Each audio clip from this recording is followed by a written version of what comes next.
Thank you, Mr. Chairman.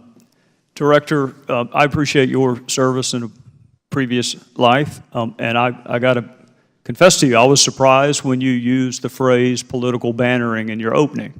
I was not only surprised, I was disappointed, because you seemed to direct that towards the Republicans. It was the Solicitor General of this administration not 2 weeks ago before the Supreme Court who talked about the damage wreaked by the separation of families. Of course, he wasn't talking about Sarah Root's family, and he wasn't talking about Joshua Wilkerson's family, and he wasn't talking about Casey Chadwick's family or Kate Steinley's family. He was talking about the families of people who are not here legally, and that just struck me as a political comment that he made. And of course, it's not us on our side that advocate for sanctuary cities, which is quintessentially a political analysis, that we're going to allow state and local officials to decline to follow federal process, but at the same time, we don't trust state and local cops enough to actually enforce immigration laws. That is a political calculus. That is not one done by folks on our side of the aisle. My friend from Maryland, Mr. Cummings, went to great lengths to quote from episodically from a single Republican.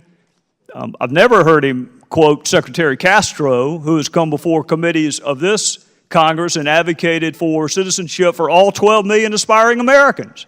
Like all 12 million can pass a background check. All 12 million, not a single one of them can't pass a background check.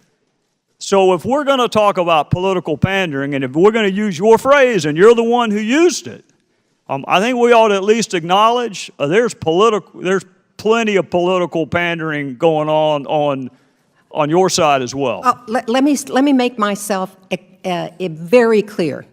Very clear. I was not referring to one party or the other. I asked for everyone to drop the political banter and fighting and help me get a system that works. All right. I want the record to be clear on that. The record's clear. Let's let the record be clear about one other thing, because I am vexed as to why Mr. Mejia was not detained. Can you tell me, as a former prosecutor, why the killer of Sarah Root was not detained? An individual from ICE looked at the specific facts and circumstances related to that matter.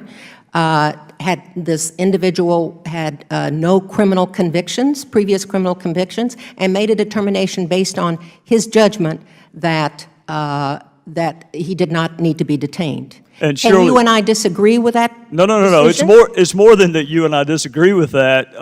That individual was in fact wrong, because Mejia has failed to appear for court, has he not? Has he absconded? It's very easy to look back, sir. Very easy to look back, and yes, he has Well, absconded. I'm looking back so we can look forward and prevent the next one. And that's about all we can do, unless we have a crystal ball, is look back and see what facts we were given. And Mr. Mejia, the only two things you look at in a bond analysis are danger to the community and flight risk. Those are the only two things you look at. So help me understand why someone driving 3 times the legal rate of impairment who is not here legally, did he have any criminal history at all, any arrest at all? We did not find criminal history. I think I've been advised by Senator Ernst that he had some traffic violations previously. But criminal convictions, our records didn't indicate that he had. Has he failed to appear subsequently for court appearances? Subsequent to what? Subsequent to his killing of Sarah Root. Oh, no, he did not appear for his right, so court hearing. He's failed to appear. That was my question. Absolutely. So the discretion exercised was wrong. These are tough decisions, sir. This one actually is not that tough to me, Director, with all due respect. It's not that tough. Okay. Federal judges... Would you have granted a $5,000 bond for that defendant?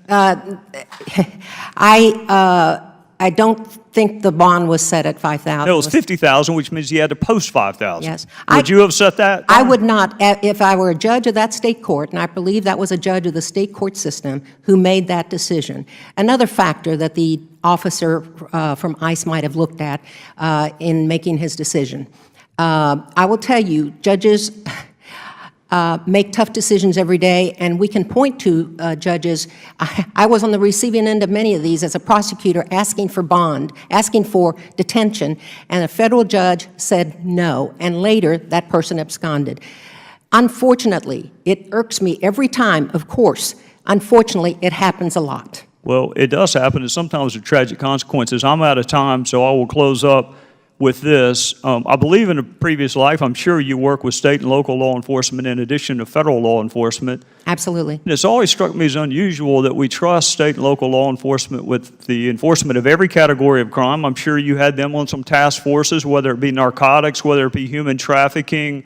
We trust them in child pornography cases. We trust them in all categories of cases, including traffic enforcement. So why don't we trust them in immigration cases?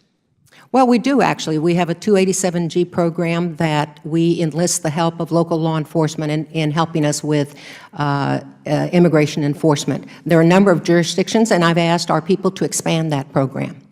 You've asked them to expand it because it seems like it's shrinking. No, sir, it's not shrinking, other than maybe a jurisdiction withdrawing. That I can't control. We beg them to stay, but sometimes they withdraw based on whatever consideration. So you do trust state and local law enforcement to enforce immigration laws, and you do not buy into the Democrat mantra that somehow racial profiling prevents them from being able to enforce that category of crime, but not any other category of crime? Well, that's a fully loaded question, which I'd like to break down, because there is racial profiling, sir. I'm not saying that it happens every day, but there is. And so for me to agree with your general proposition would require me to agree with parts of it that I don't agree with. Well, I'd like to have this conversation more, because there would be racial profiling in narcotics cases, there's racial profiling in traffic stop cases, and that doesn't stop feds and state and locals from partnering. So I'm just trying to understand why immigration cases are different. And I think I said they're not different. We have a You may have said it, but my Democrat colleagues have not. You may have. Gentleman's time's expired. The chair now recognizes Delegate Norton for 5